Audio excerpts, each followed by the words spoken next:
Hi guys, happy Tuesday. Maybe. Is it Tuesday? Huh. Alright, happy Tuesday. So, alright, we're gonna go back into lesson, or part 38, I think, of traditional witchcraft. So we have come a long way. Alright, so this is the deadly change. Okay, so why are we so ignorant? I love this. I love all this. Robin Artisson articles are incredible. So, here we go. So, why are we so ignorant about the wind and the soul? How did the most obvious things get lost? So, how is such a tangible and ancient connection washed away? So, Abram's explanation, which is incontrovertible, is that written language screwed us all out of the magic that was our birthright, and which still may be again. True, very true. So written language, what? The very thing I'm using now, yes. And I tried to warn you about it earlier, and I can repeat the warning now. Why should written languages, specifically phonetic language, be such an issue? So start to understand this by recalling that the first human cultures, including those of our ancestors, were oral cultures, not alphabetic or written word cultures. They passed their lore and wisdom and culture down through generations.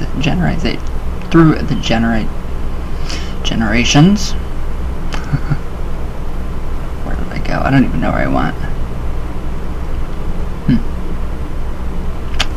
Via repeated stories, sacred stories all memorized and preserved.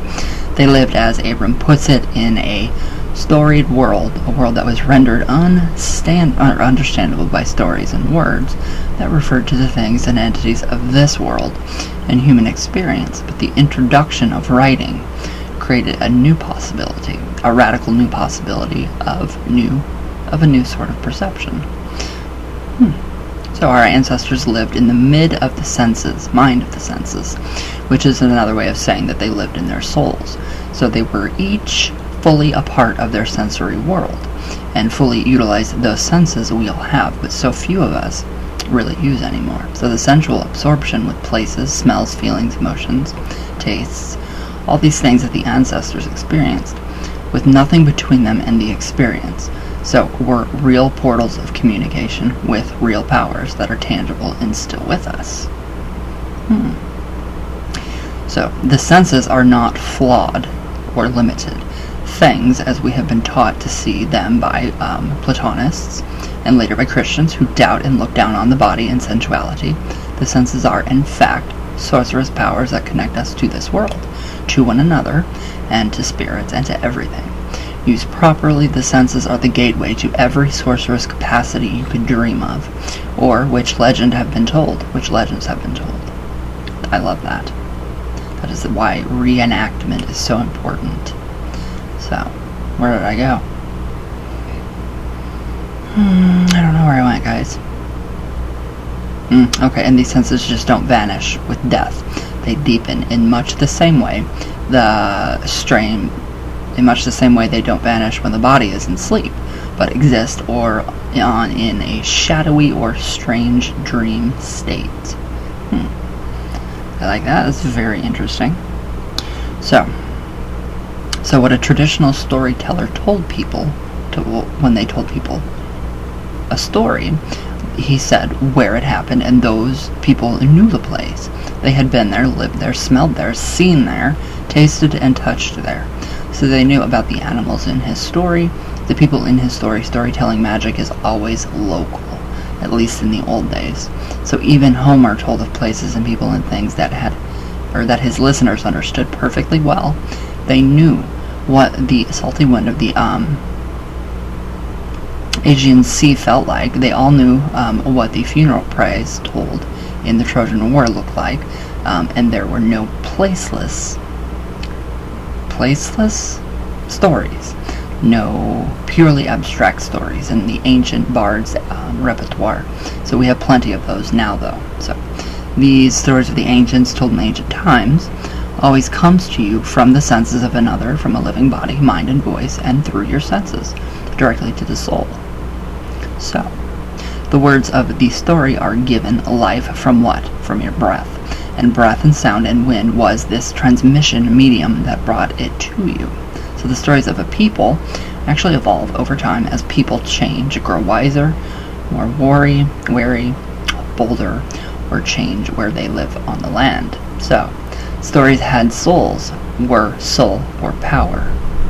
So, but what do written words do? Sit on paper and never change. The voiceless story of a paper speaks in what appears to be a timeless way from the paper. The ideas you get from the story on paper don't come to you on the wind of the soul. They appear abstractly in your mind from the invisible speaker, who may have written it.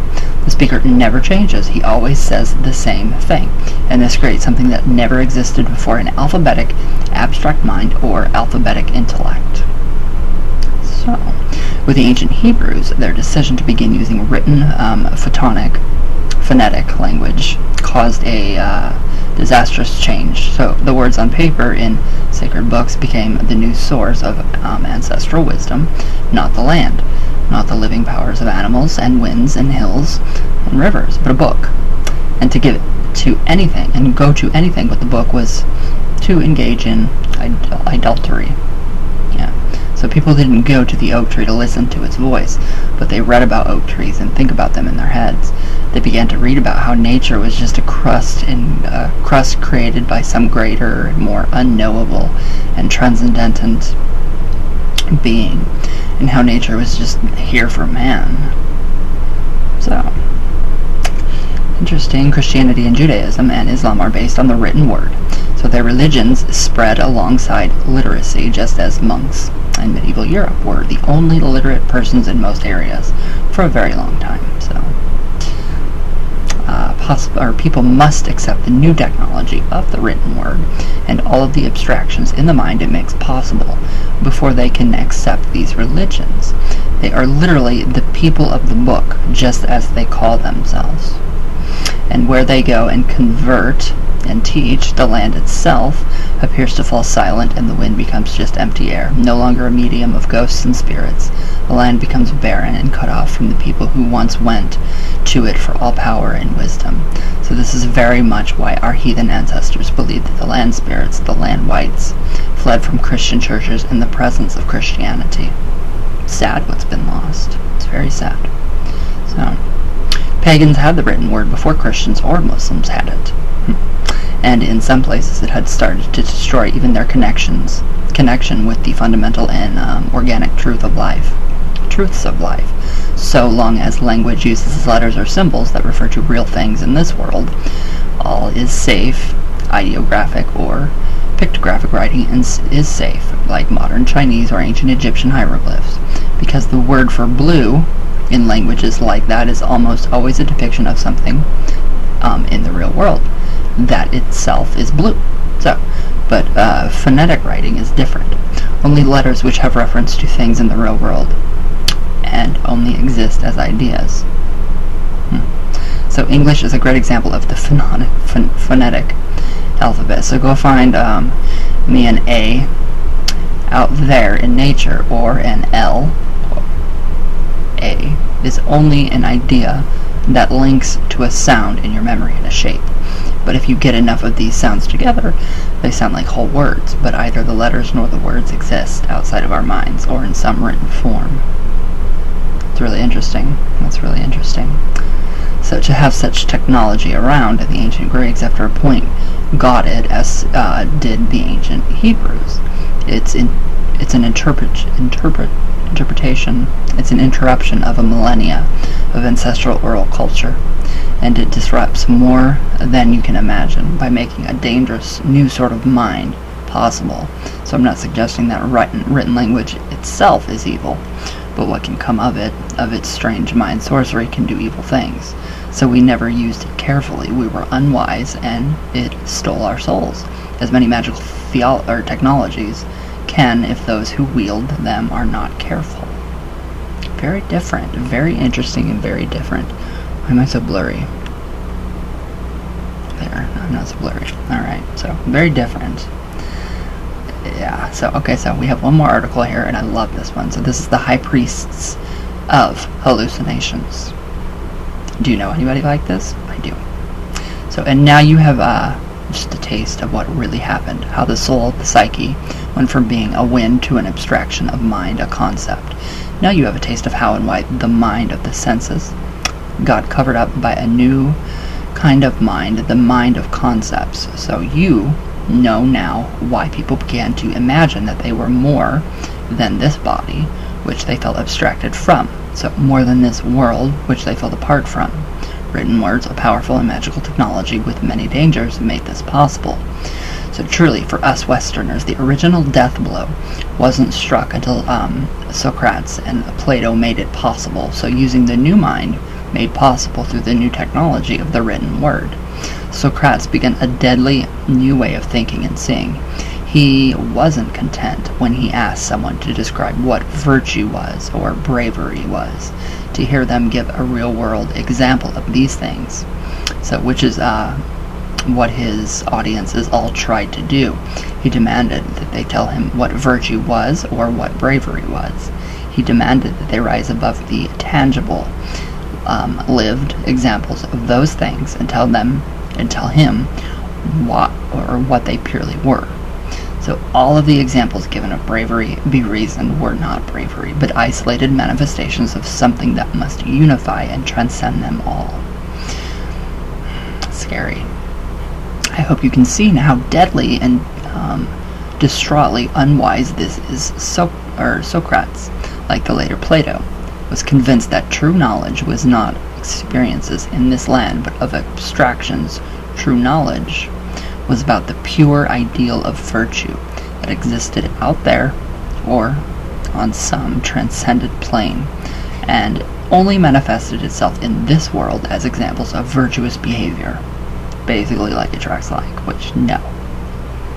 So to be brave in war was an example, they said, of the ideal of true bravery, the pure concept of immortal bravery, which existed in some other world only appeared here in a temporary, unsatisfying way. So anytime someone was brave, now genuine knowledge, they said, was about eternal being, eternal things, not temporal things. The soul, which he and Plato carefully stole from this world and lifted into a hallucinatory, transcendent world, was likewise taught to be an eternal form beyond the poverty of lived experience, far beyond the land, the rivers, the sky, the crackling fire in the hearth. So all of this, which sadly is the basis of Western philosophy since their time, and that very thing that gave Christianity its entire philosophical basis, was based on hallucinations. The many hallucinations of the mind of concepts, born in the abstracting force of written language. None of it has ever been real. There are no platonic forms. There is no ideal world out there, which this world is just a flawed shadow of. And the senses of our bodies are not unreliable, flawed things. So the so-called philosophers were wrong. They were confused by a new sort of mind that gave them the abstract toys to play with. But it was all just mind noise and empty discussion, which divorced people from this world of reality. Bravery is precisely what you experience when someone is brave, and that is all. It doesn't exist in some intangible way beyond brave actions. Love is what you feel and experience when you interact with those you love, or with your own soul and other souls. It does not exist beyond that, so it does not need to exist beyond that to be an ongoing aspect of our experience or of nature. So, which will exist in every situation of interaction, ever. So Plato and Socrates said that the senses couldn't be trusted, as they were mortal and limited. In truth, our senses are divine gifts of the gods and sacred, and can be the only vessels of truth that we have or will never need.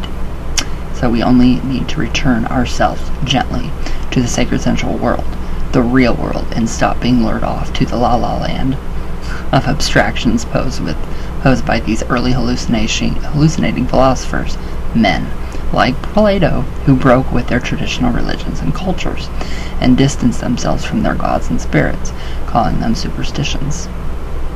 So, and drifted away from their own ancestors and from all of the ancestral wisdom that we today thirst for. Wow. So that just tells you how the written word is really, really screwed, and how it has screwed up everything, basically, with a hair. So, thoughts, opinions, ideas? What do you guys think? What do you guys think about that? Whatever his name is in Plato. I think that's really interesting. I love that idea. I love the whole entire idea of that. I love the mind, the concept of, the soul, and just feeling. It's been seriously amazing. It's been really amazing.